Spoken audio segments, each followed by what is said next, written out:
እባካችሁ ልጆቻችሁ ልጅ ሆነው ይደጉ።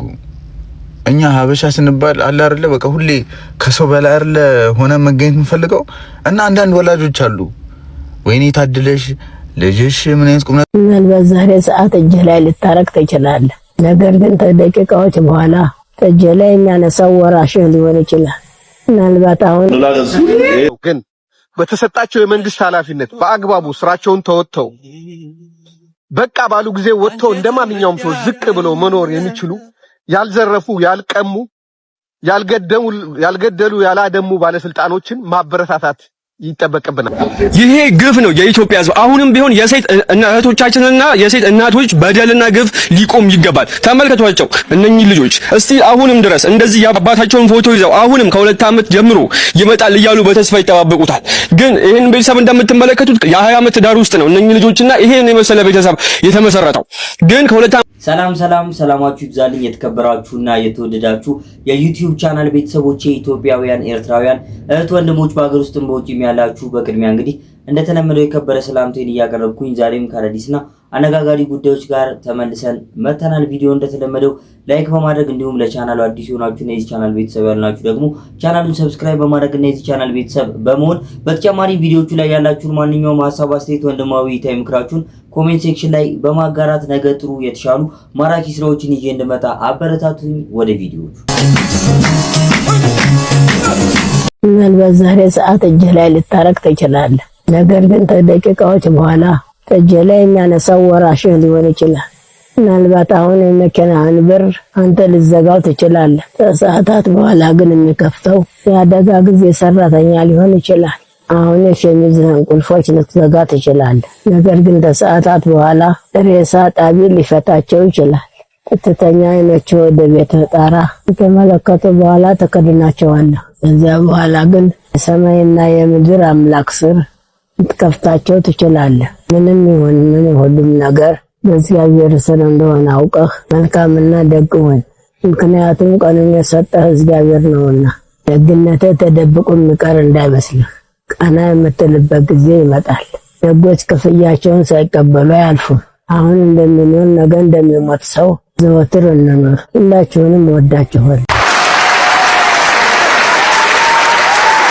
ሁሌም ቢሆን እንግዲህ የሰው ፍጡር እንደመሆናችን ነገሮችን ይሄንን ነገር እናሳካለን ብለን ቀናችንን እናልማለን ወይም ደግሞ ቀናችንን እንወጥላለን፣ ፕላን አለን። ማንኛውም ሰው እንግዲህ የሆነ ነገር ለማድረግ በዚህ ቀን ውስጥ ይሄን አሳካለሁ ብሎ ይነሳል። ታዲያ ከዚህ ውስጥ ሁሉም ሰው የማያስታውሰውና አብዛኛው የሚባለው ሰው ችላ የሚለው ነገር እንግዲህ ወተን መቅረታችንን ነው። ወይም ደግሞ አንድ ነገር ልናሳካ ሄደን ምናልባት ያላሰብናቸው መሰናክሎች እንደሚያጋጥሙን እንረሳቸዋለን። ታዲያ ይህ ነገር ደግሞ አላማችንና ያሰብነውን ነገር ለማሳካት ብቻ ካለን ጉጉትና እሱንም ስናሰላ ወይም ደግሞ እሱንም ብቻ ስናስብ ክፋቶች እየበዙ ይገኛሉ። ነገር ግን ሁሌም ቢሆን ወተን መቅረትን ወይም ደግሞ የሆነ ነገር ልናስብ ልናረግ ስንል ችግሮች መፈጠራቸውን እዚህ ጋር የሆነ ነገር አደርጋለሁ ስንል ምናልባት ህይወታችንም የሚያሳጣ ነገር ሊኖር እንደሚችል አስበን ሁሌም ቢሆን እንግዲህ መልካም መሆኑ አይከፋም። ቤተሰቦች እናታችን እንዳሉት እንግዲህ ምናልባት ዛሬ ላይ ያደረግናቸው ሰዓቶችን እኛ ከወጣን በኋላ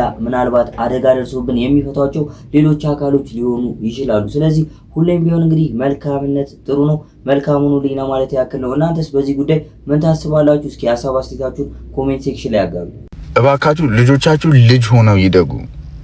እኛ ሀበሻ ስንባል አለ አይደለ በቃ ሁሌ ከሰው በላይ አይደለ ሆነ መገኘት የምፈልገው እና አንዳንድ ወላጆች አሉ ወይኔ ታድለሽ ልጅሽ ምን አይነት ቁም ነገረኛ ነው ወይኔ ቶሎ በሰለልሽ የሚባሉ አስተያየት ከሰው ፈልገው በቃ አጉል ልጆቻቸው የሚገፋፉ ከልጅ የማይጠበቅ ነገር በሉ እያሉ አዋቂ ስታይ እንደዚህ ዝም በል በቃ ልጅነታቸው የሚወስዱ እግዚአብሔር በጣም ቶክሲክ ነገር ነው። ልጅ ሆኖ ነው ማደግ ያለበት። ሲረብሽ፣ ሲያጠፋሽ፣ ሲሳሳት እዛኔ ልጅ ይባላል። አትተው አንቺ ተው እያልሽ ስታሳድግ ስታርም እዛኔ ልጅ ይባላል። ልጅ ምን ከአዋቂው እኩል ሲያወራ ልጅ ይጥማቸዋል እንዴ?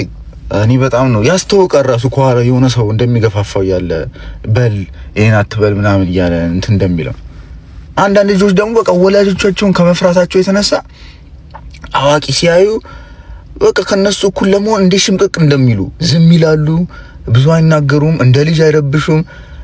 ተው እግዚአብሔርን በጣም ይሄ ቶክሲክ ነው። እግዚአብሔር ልጅነታቸውን አትውሰዱ። እኛ እንዳደግነው ይደጉበት። ልጆቹ ነፃነት ስጧል። ልጅ ነፃ ሲሆን ነው ልጅ የሚባለው እና እባክህ ልጅነታቸውን አትውሰዱ። በትክክል ፋሚሊስ እንግዲህ አንዳንድ ቤተሰቦች ልጆቻቸውን ልጅነታቸውን ይነጥቃሉ። እንዴት ሲባል ልጅነት እንግዲህ ብዙ ጥፋቶችና ብዙ ነገሮች ያሉበት ነው። ልጆች አያስተውሉም። ልጆች እንግዲህ ጉዳቱ ከደረሰባቸው በኋላ ነው የሚያውቁት፣ በተለይ ህፃናት ልጆች ማለት ነው። ታዲያ ህፃናቶችን እንግዲህ በቁም ነገር ወይም ደግሞ በአዋቂዎች አይምሮ በመሳል እንደዚህ አርጉ በማለት ልጆችን የሚያስጨንቁ ወይም ደግሞ ልጆችን ከእድሜያቸውና አእምሯቸው ከሚፈቅድላቸው በላይ እንዲሆኑ የሚያደርጉ ፋሚሊዎችን እንመለከታለን በዙሪያችን በአካባቢያችን ማለት ነው። ታዲያ እኔ እንግዲህ የወንድማችን ባጋራው ቪዲዮ ወይም ደግሞ በነገረን ሐሳብ ሙሉ ለሙሉ እስማማለሁ። እናንተስ በዚህ ጉዳይ ምን ታስባላችሁ? ልጆች እንደ ልጅነታቸው ወይስ በቤተሰብ ጫና እንደ ትልቅ ሰው? ይህን ነገር ብንወያይበት ደስ ይለኛል። ለምን ጸሎታችሁ እንደማይሰማ ታውቃላችሁ? ቤተክርስቲያን መታችሁ ጸሎት የምታደርጉት ነገር ሲሳካ መጀመሪያ የምታደርጉት ነገር ከቤተክርስቲያን መራቅ። አሁን ባላችሁበት ቦታ በእግዚአብሔር በራሱ ልባችሁ ሙሉ በሙሉ ካልተደሰተ ያ የምትጸልዩት ነገር እግዚአብሔር እንዲሆን ጸሎት እያደረጋችሁ ነው ማለት ነው። ትዳሩ፣ ገንዘቡ፣ ስራው፣ ዝናው፣ ልጁ አሁን በውስጣችሁ ያለውን ጎዶሎ ቦታ ከእግዚአብሔር አብልጦ ይሞላል ብላችሁ እየገመታችሁ ነውና እግዚአብሔር አምላክ ፊታችሁን ወደሱ እስክታዞሩ ድረስ ያ የምትለምኑትን ነገር ያዘገያል። አሁን በእግዚአብሔር ደስ ይበላችሁ። ቅዱስ ጳውሎስ እንዳለው ሁል ጊዜ በጌታ ደስ ይበላችሁ እንጂ ያለው ጸሎታችሁ ሲሳካ ብቻ ደስ ይበላችሁ አላለም።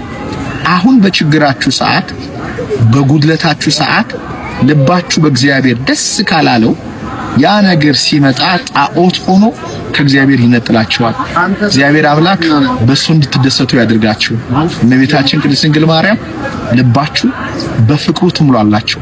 አሜን አሜን አሜን። አብዛኞቻችን እንግዲህ ያሰብነው ነገር እንዲሳካ በየሃይማኖቶቻችን በየቤተ እምነቱ ጸሎት እናደርጋለን። ታዲያ የአብዛኞቻችን ችግር ነው ጸሎታችን ሲሰማ ወደ ቤተ እምነት ተመልሰን እናመሰግናለን ወይ? ልክ ጸሎታችን ተሰምቶ ሐሳባችን ሲደረግልን ወይም ደግሞ የሐሳባችን ሲፈጸምልን ወደ ቤተ እምነቶች ከመሮጥ ይልቅ ከቤተ እምነት የመራቅ ሁኔታ አብዛኞቻችን ህይወት ላይ ይታያል። ይህ እውነት ነው ብዬ አስባለሁ። እናንተም ትክዳላችሁ ብዬ አላስብም። ታዲያ ከዚሁ ጋር በተያያዘ ማናዘዋል እሸቱ ያነሳው ሐሳብ አያስማማም ትላላችሁ? እኔ በሱ ሐሳብ ተስማምቻለሁ። ሁሌም ቢሆን እንግዲህ የተለያዩ ነገሮች እንዲፈጸሙልን ወደ ቤተ እምነቶቻችን ስናቀና ከተፈጸሙ በኋላም ድጋሚ ለምስጋና እግራችን ወደዛ ሊያመራ ይገባል ብዬ አስባለሁ። አቤቱ ነሰነስከው እኮ ንቀት ተገናኝ ነው የኔ ስራ ቦታ ነው።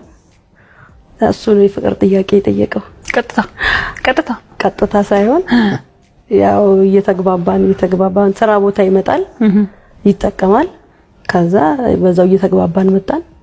ስልክ አለ የሚፈልገውን ቀድሞ ለማዘዝ ስልክ ሰጣሁት። እየደወለ በጣም እንትን ከኋላ የተደበቀ ነገር ያለው ይመስላል። የሚፈልገውን ለማዘዝ ምንድነው ስራው? ቦታ እኔ ቡና ነው የምሰራው። ምግብ ቤት ምን ነገር ነው? ምግብ ቤትና ቡና ነው። እሺ። ከዛ እሱ ሰራለስ ሊመጣ ሲል ይደውላል። ቀደም ለዘዝ ብሎ ይደውላል። ከዛ የሚወደው ምግብ ወዴት መጣ? ወደ ፍቅር፣ ወደ ቤት ውስጥ ይሰራልታል። አዎ በጣም አለ። ከዛ እያለ ከስንት ጊዜ በኋላ ወደ ትዳር ደረሳችሁ? የወራት ነው 5-6 ወር ያክል ነው የቆየነው እንጂ ብዙም አልቆየንም። ከተግባባችሁ በኋላ ሲበላ ሂሳብ ይከፍል ነበር ወይስ በነፃ? ይከፍላል እስከ መጨረሻ። ምን ያህል ጊዜ ሆናችሁ ማለት ነው በትዳር አጠቃላይ? 5 ዓመት። አሁን የተመለከትነው ቪዲዮ እንግዲህ በአንድ ወቅት በኢቢኤስ ቲቪ የቤተሰብ ጨዋታ በሉላ ገዙ መሪነት በሚደረገው የኢቢኤስ ቲቪ የቤተሰብ ጨዋታ ላይ እንግዲህ እንደ ቤተሰብ የቀረቡት ጥንዶች አሁን ላይ ቤተሰባቸው ወይም ደግሞ ሙሉ ፋሚሊ አደጋ ላይ ወድቋል። ምንድነው ምክንያቱ? እስኪ አንድ ቪዲዮ አለ ተመልክተን እንመለስ። ይሄ ግፍ ነው የኢትዮጵያ ሕዝብ። አሁንም ቢሆን የሴት እህቶቻችንና የሴት እናቶች በደልና ግፍ ሊቆም ይገባል። ተመልከቷቸው እነኚህ ልጆች እስቲ አሁንም ድረስ እንደዚህ የአባታቸውን ፎቶ ይዘው አሁንም ከ2 ዓመት ጀምሮ ይመጣል እያሉ በተስፋ ይጠባበቁታል። ግን ይሄን ቤተሰብ እንደምትመለከቱት የ20 ዓመት ዳር ውስጥ ነው እነኚህ ልጆችና ይሄን የመሰለ ቤተሰብ የተመሰረተው። ግን ከ2 ዓመት በፊት አባታቸው ስራ ፍለጋ በሚል ሰበብ ጥሏቸው ከጠፋ ይሄ 2 ዓመት ሆኗቸዋል። እናም በአጋጣሚ በኢቢኤስ ቴሌቪዥን አዘጋጆች ምክንያት እንተዋወቃለን ነው ይላይ ቀርቦ የ5 ዓመት ትዳር ነው ያለኝ በሚል መቷልና እነኚህ ልጆች ይሄንን ዜና ሲሰሙ ካቀማቸው በላይ ነው። የእውነቴን ነው የምላችሁ እነኚህ ልጆች እዋቸው በችግር ተጠብሰው እየኖሩ ነው ያሉት። እጭንና ተመልከቷት ሙሉ ለሙሉ ህይወት ገብዷት ልጆቿን ለማሳደግ ደፋ ቀና እያለች ስቃይ ውስጥ ትገኛለችና የኢትዮጵያ ሕዝብ ይሄንን ቪዲዮ አይቶ ብቻ ፍርድ እንዲሰጣን በቃ እንዲፈርድልን ነው የምንፈልገው። አንዴ እሷ የምትለንን ሰምተን እንመለስ። ስሜ ጽጌ ለማባላለው የማን ጉዳይ ባለቤት ነኝ። 80 ባሌ ነው። ግን በአጋጣሚ በቤስ ፕሮግራም ላይ የ5 ዓመት ባለ ትዳር እንደሆነ ሲናገር ነው ያየሁት። ግን ለቤት ለስራ ብሎ ከወጣ 2 ዓመቱ ነው ከወጣ ለስራ ብሎ ነው ወጣ በዛው ነው የቀረው። እና እኔ በጣም ታሞ ነው ያልኩኝ ሆስፒታል ፈለኩ፣ ታስሮ ነው የእስር ቤት ፈለኩ። እና ብዙ ጊዜ እቃዎችን የሸጥኩኝ ልጆቼን ትቼ በጣም ብዙ ስለምፈለግ በጣም አዲስ አበባ ከተማ ላይ ተንከራተትኩ። መሰራ ቤትን በመፈለግ ተንከራተትኩ። ደሞዝ ይልካል ብዬ የቤት ኪራይ ውስጥ ነው የምንኖረው። 7000 ብር ነው የቤት ኪራይ የምከፍለው። ዛሬ ነገ የቤት ኪራይ ይልካል፣ ዛሬ ነገ ይመጣል ያን ስንጠብቅ በዛው ቀረ። ግን በቃ ያለኝን ነገሮችን እየሸጥኩኝ እሱን ማፈላለግ ጀመርኩኝ። ግን አላገኘውም። 2 ዓመት ሙሉ በተስፋ እሱን ስፈልግ እነዚህ ልጆች እያሳደኩኝ በጣም ተስፋዬ በተሟጠጠ ሰዓት ተስፋዬ የሞተ ባለበት ሰዓት ጭራሽ ነው በኢቢኤስ ቴሌቪዥን እንተዋወቃለን በሚል ፕሮግራም ላይ የ5 ዓመት ባለ ትዳር ነኝ ብሎ እዛ ላይ አየሁት። እና ይሄንን ነገር መንግስት የኢትዮጵያ ሕዝብ ይፍረደኝ። እህቶቻችን እኔም እንደ አንዱ እህቶች ነኝ፣ እንደ እናት ነኝ፣ እህት ነኝ። እና እግዚአብሔር በዚህ ዙሪያ ልጆች የሰጠን እግዚአብሔር አደራን ትውልድን የሰጠን እና እኔ እስካሁን ልብስ ያጠኩኝ እንጀራ መጋገር ሰው ቤት በመላላክ ብዙ ነገሮችን ደፋ ቀና በማለት ሰዎች እየረዳኝ ዛሬ ደርሻለሁ። ግን አሁን አቅሜ ደከመ፣ አቃተኝ። ጭራሽ ደግሞ ዛሬ ነገ ይመጣል እያልን ተስፋ በምናደርግበት ሰዓት እሱ ባለትዳር ነኝ ብሎ ቤት ላይ ቀረበ። ግን ይሄን ነገር እንዳልከሰው አቅም የለኝም። ህግ የምከስበት እሱን ወደዛ ማድረግበት የለኝም። አንድ 80 ወረቀት ለማስተርጎም ሲባል እንኳን ምን ያክል እንደጠየቁኝ ነኝ የማውቀው። እና ልሞከርኩኝ ግን ስላቃተኝ ተውኩት። በጣም ይከብዳል ቤተሰቦች፣ እውነቴን ነው የምላችሁ። የዛሬ 2 ዓመት ነው ከቤት ስራ ፍለጋ ብሎ የወጣውና እቺ እናት ከአቅሟ በላይ ነው። እነኚህ ልጆች እንደምትመለከቷቸው ነው አሁንም ድረስ አባታቸውን በናፍቆት እየተጠባበቁ ነው ያሉትና እዚህ ፕሮግራም ላይ ያቀረቡት አዘጋጆች የኢቢኤስ ቴሌቪዥን አዘጋጆች አሁንም ሰውየው ያለበትን አድራሻ ያውቃሉ። እና ይሄ ሰውዬ ቀርቦ እነኚህ ልጆች የሚረዱበትን እድል እንዲፈጥርልን በእግዚአብሔር ስም እንለምናለን። እና ደግሞ ከተጨማሪ የኢትዮጵያ ሕዝብ ነው በቃ ይሄን ማድረግ የሚችለውና ስንት እህቶች እናቶች አሉ በቤታቸው በከባድ ሀዘን ውስጥ የሚገኙ እንደዚህ ህይወት ከብዷቸው ልጆቻቸውን ማሳደግ አቅቷቸው እየተሰቃዩ ያሉትና እባካችሁን ይሄን ቪዲዮ ሼር፣ ኮፒ ሊንክ፣ ሪፖስት በማድረግ ለሚመለከተው አካል እንድታደርሱልን እንፈልጋለን። እና የተለያየ የሚዲያ ባለቤቶች ያላችሁ በቃ የተለያያችሁ ይሄ ጉዳይ ይመለከተናል ወይም ደግሞ እንደዚህ አይነት ነገር ላይ የምትሰሩ የሚዲያ ባለሙያዎች እንድታግዙን እንፈልጋለን። ቤተሰቦች እንደተመለከትነው እንግዲህ እናትየውና ልጆቹ አሁን ላይ በተመለከትነው መልኩ ችግር ላይ ናቸው። ስለዚህ ለዚህ ቤተሰብ እንግዲህ ፍትህና እርዳታ ልናደርግለት ይገባል። እነዚህ ልጆችና እናትየው ሲጨነቁ ማየት በእውነቱ ልብ የሚነካና የሚያሳዝን ነገር ነው። ታዲያ ለነዚህ ቤተሰቦች ምን ያስፈልጋቸዋል? ለነዚህ ቤተሰቦች የሚያስፈልጋቸውን ነገር ማድረግ የሚችሉ በሙያቸው ታዲያ ደጋግ ሰዎች አይጠፉምና ለነዚህ ሰዎች እንዲደርሱ ይህንን ነገር ለብዙዎች እንዲደርስ ሼር ልናደርገው ይገባል። ሁሌም ቢሆን እንግዲህ መልካምነት ለራስ ነው። መልካምነት ጥሩ ነው። ነገ ለኛ ምን እንደሚደርስብን ስለማናቅ ምናልባት አሁን ላይ እንግዲህ ኮምፎርታብል ወይም ደግሞ ስቴብል በሆነ ላይፍ ስታይል ውስጥ ብንሆን ተመቻችቶልን ብንኖር እንኳን የሰው ልጅ ነንና ነገ መውደቃችን መሰበራችን አይቀርም። እኚህ ቤተሰቦች በአንድ ወቅት እንግዲህ ተሳክቶላቸው ደስ የሚል የፍቅር ህይወት እየመሩ በኢቢኤስ ቲቪ የቤተሰብ ጨዋታ ላይ ቀርበው የነበሩ ነበር። አሁን ላይ ግን ችግር ላይ ወድቀዋል። ስለዚህ ሁላችንም እርዳታ ልናደርግላቸው ይገባል። ቤተሰቦች እንግዲህ ስለ ኢቢኤስ ቲቪ ካነሳን አይቀር ይሄ ስንት ላይ ተገባ? አዲሱ አይፎን 18 ይወጣል። 300 ሺህ ነው።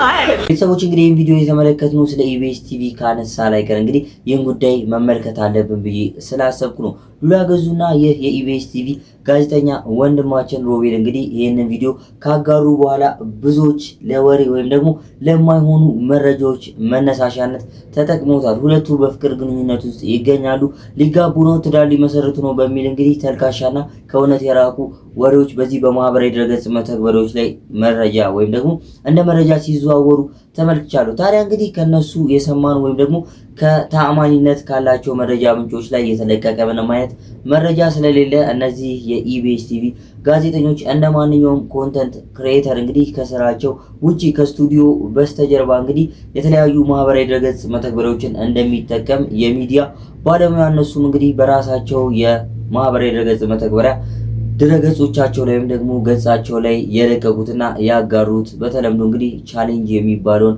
አይነት ቪዲዮ ለመስራት የሞከሩበት ቪዲዮ ነበር። ነገር ግን እንግዲህ በሁለቱ መሃል እስካሁን ድረስ እስከምናውቀው ድረስ እንግዲህ ምንም አይነት የፍቅር ግንኙነት የሚባል ነገር የለም። ታዲያ ቤተሰቦች በእንደዚህ አይነት የውሸት ወሬዎች እንዳትታለሉ። ይህ እንግዲህ በእውነት ቪዲዮ ተጋርቷል በእነሱ በራሳቸው የማህበራዊ ድረገጽ መተግበሪያ ፔጅ። ጉዳዩ ግን ስለ ፍቅር ግንኙነት አይደለም። ጤና ይስጥልኝ። ዛሬ ጥሪ ማድረገው ለኢትዮጵያ የሽልማት ድርጅቶች ናቸው። በዓለም አቀፍ በሆነ ደረጃ በአሜሪካ በተለያየ ዓለም ላይ የምትገኙ ኢትዮጵያውያን አንዳንዴ ኢትዮጵያውያኖችን የምትሸልሙበት መድረክ እንዳለ አውቃለሁ። ለረጅም ዓመታት ለሀገራቸው አስተዋጽኦ ያደረጉ ሰዎች የኪነ ጥበቡ በተለያየ ነገር በኢኮኖሚ በምናምን አስተዋጽኦ በትምህርት ሰዎች ሲሸለሙ አያለሁ። ዛሬ እኔ ጥሪ ማደርገው አንድ ንጹህ ኢትዮጵያዊ እንዲሸለምልኝ ነው። ያም ሰው ዶክተር ገዱ አንዳርጋቸው ይባላል።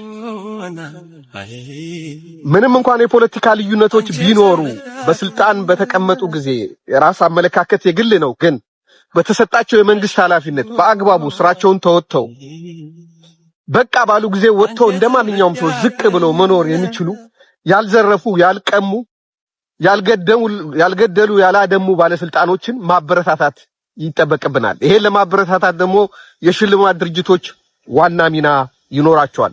ዜጎች አርአያ ያስፈልጋቸዋል፣ ምልክት ያስፈልጋቸዋል። ትውልድ ምልክትን ይፈልጋል። ስለዚህ ካለፉት ፖለቲከኞቻችን፣ ባለስልጣኖቻችን ለኛ አርአያ መሆን ነገር ካረጉት ውስጥ መጥቀስ የምንችለው በተራ ቁጥር 1 ዶክተር ገዱ አንዳርጋቸው ነው። ዶክተር ገዱ አንዳርጋቸው የአማራ ክልል ፕሬዝዳንትም ከመሆናቸው በፊት የዞን አስተዳዳሪ ነበሩ። ረጅም ዓመታት ነው በስልጣን የቆዩት። ሚኒመም 30 ዓመት በስልጣን ቆይቷል። የውጭ ጉዳይ ሚኒስትር ሆኗል። የጠቅላይ ሚኒስትሩ የደህንነት አማካሪ ሆኗል።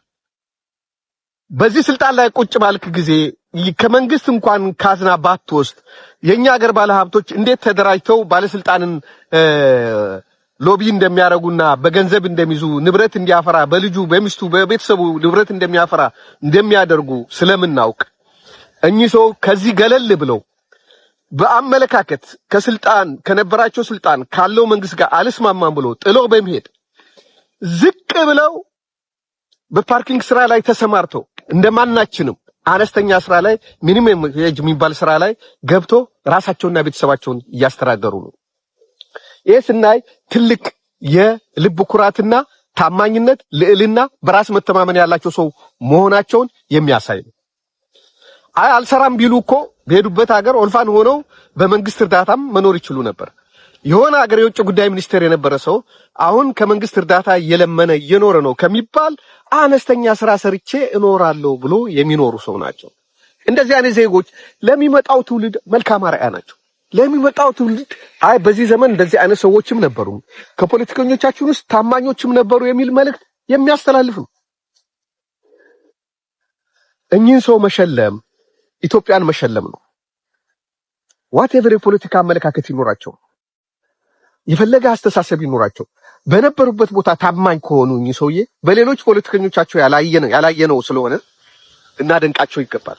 አንዳንዶች እኮ ባነሰ ስልጣን ላይ የነበሩ 3 ትውልዳቸው 4 ትውልዳቸው እንዳይሰራ ከደሃ ህዝብ በዘረፉት ሀብት በተለያየ ሀገር ባንክ አስቀምጦ በውጭ ሀገር ቤቶችን ገዝቶ እንኳን እነሱ የልጅ ልጆቻቸው ስራ ሳይሰሩ የሚኖርበትን ሀብት ዘርፈዋል፣ አካብተዋል። እኚህ ሰውዬ ሌባ ቢሆኑና እንደሌሎች ቢሆኑ በዚህ ኃላፊነት ብዙ ሀብት ሊያፈሩበት ይችሉ ነበር። ለዚህ ልናከብራቸው ይገባል። ሌላው ኢትዮጵያ ለሆናችሁ ሁሉ ጥሪ ማደርገው በየትኛውም ዓለም የምትገኙ ሰዎች እኚህ ሰውዬ የማቋቋም ኃላፊነት አለብን። አቶ ገዱን ማቋቋም ሌሎች ፖለቲከኞችን መልካም አርአያ እንዲከተሉ ማበረታታት ነው። መቼም በትውልድ መካከል ሐቀኛ የሆኑ ሰዎች የሉም ማለት አንችልም። ሌባው ቢበዛም አንዳንድ ሐቀኞች አሉ። እነዛ ሐቀኞች ተስፋ እንዳይቆርጡ በማህበረሰባቸው ያላቸውን ቦታ እንዲያውቁ አንዳንድ ሰዎች ከመካከል የተገኙትን ማበረታታትና መሸለም ይኖርብናል። ቢያንስ እኚህ ሰውዬ መጠለያ ሊኖራቸው ይገባል። በሚኖርበት ሀገር መጠለያ እንዲኖራቸው ማገዝ ይኖርብናል። ጎፈንድሚ መከፈት አለበት። ማገዝ አለብን። ለሚሞት ሰው ብቻ አይደለም እርዳታ ማድረግ ያለብን። አንዳንድ ሰዎች ላገለገሉን ሰዎች፣ በስፍራቸው ሰው ሆኖ ለተገኙ ሰዎች ማበረታቻ ያስፈልጋል። አዎ እኛም ሳናበረታታቸው ሊኖሩ ይችሉ ይሆናል። ነገር ግን የመልካም ስራ ውጤቱ ምንድነው? ይሄን ማሳሰብ ነው የፈለኩት። ለአቶ ገዱ ያለኝ አክብሮት፣ ለፖለቲካ አመለካከታቸው ያለኝ አክብሮት፣ ስለሳቸው ብዙ ጊዜ ጽፌያለሁ፣ ተናግሬያለሁ።